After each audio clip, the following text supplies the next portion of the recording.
Paramashivoham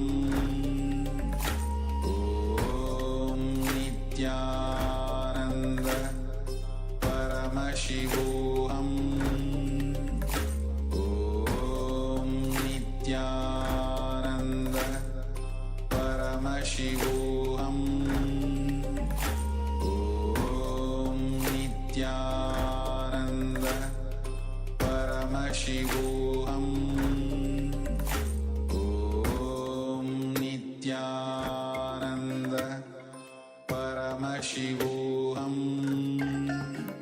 Om Nityananda Paramashivoham Om Nityananda Paramashivoham Om Nityananda Paramashivoham Om Nityananda Paramashivoham Om Nityananda Paramashivoham Om Nityananda Paramashivoham Om Nityananda Paramashivoham Om Yes. Nityanandam, everyone. And we are back to continue our Paramashivoham Level 2 sessions. We hope that you all had a powerful experience of this Nitya Dhyan meditation. And if you'd like, you can share with us, you can share in the Zoom chat what all you experienced in this meditation. And as we're going to continue our sessions, we're going to be getting into another power manifestation round. So invite all the Paramashivoham Level 2 participants to please get ready and gather back. Make sure that you are seated in front of the camera with your camera activated and that you are visible within the frame. And let's get ready to start another round of the power manifestation. Yes, today we are manifesting the power of teleportation. So we're going to enter into another level of power.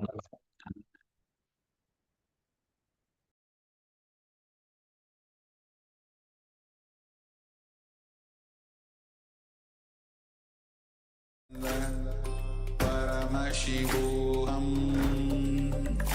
Om Nityananda Paramashivoham Om Nityananda Paramashivoham Om Nityananda Paramashivoham Om Nityananda Paramashivoham Om Nityananda Paramashivoham Om Nityananda Paramashivoham Om Nityananda Paramashivoham Om Nityananda Paramashivoham.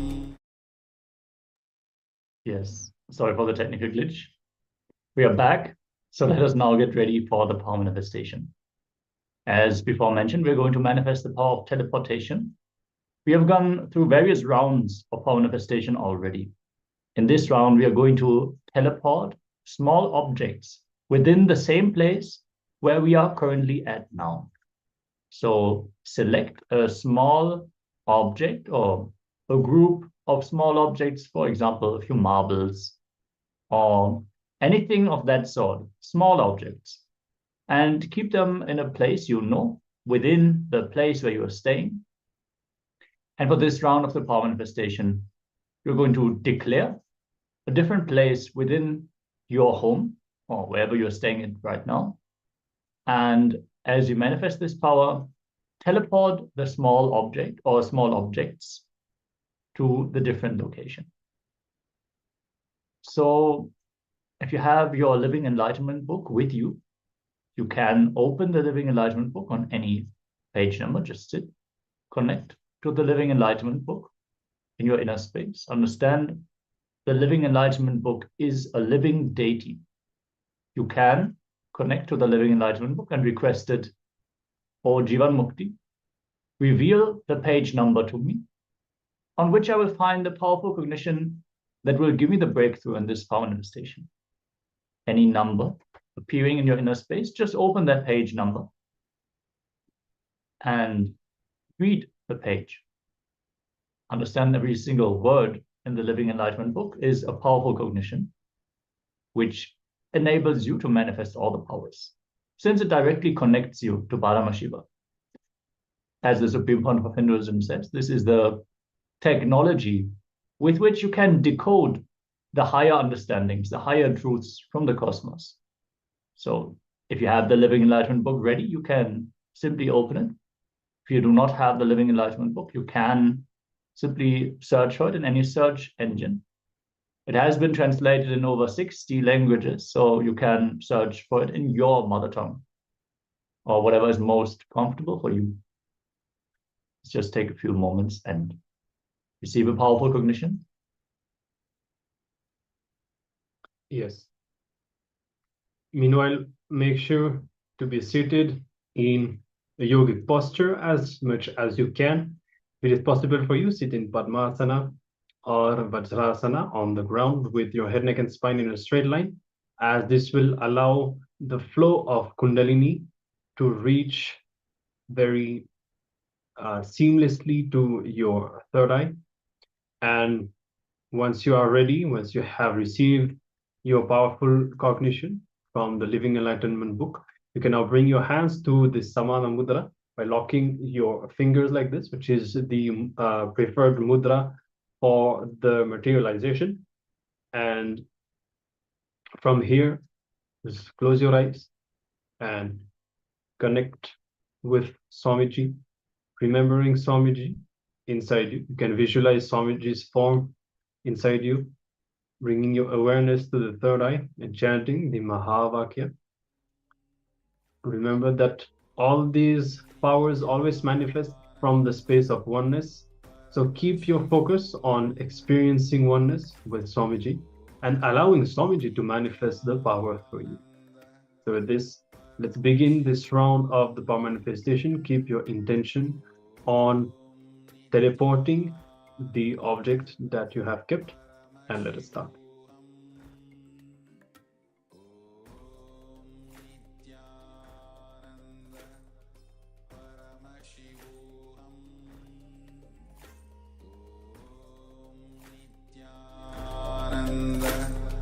Paramashivoham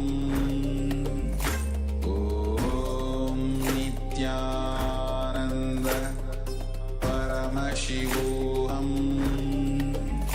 Om Nityananda Paramashivoham Om Nityananda Paramashivoham Nityananda Paramashivoham Om Nityananda Paramashivoham Om Nityananda Paramashivoham Om Nityananda Paramashivoham Om Nityananda Paramashivoham Om Nityananda Paramashivoham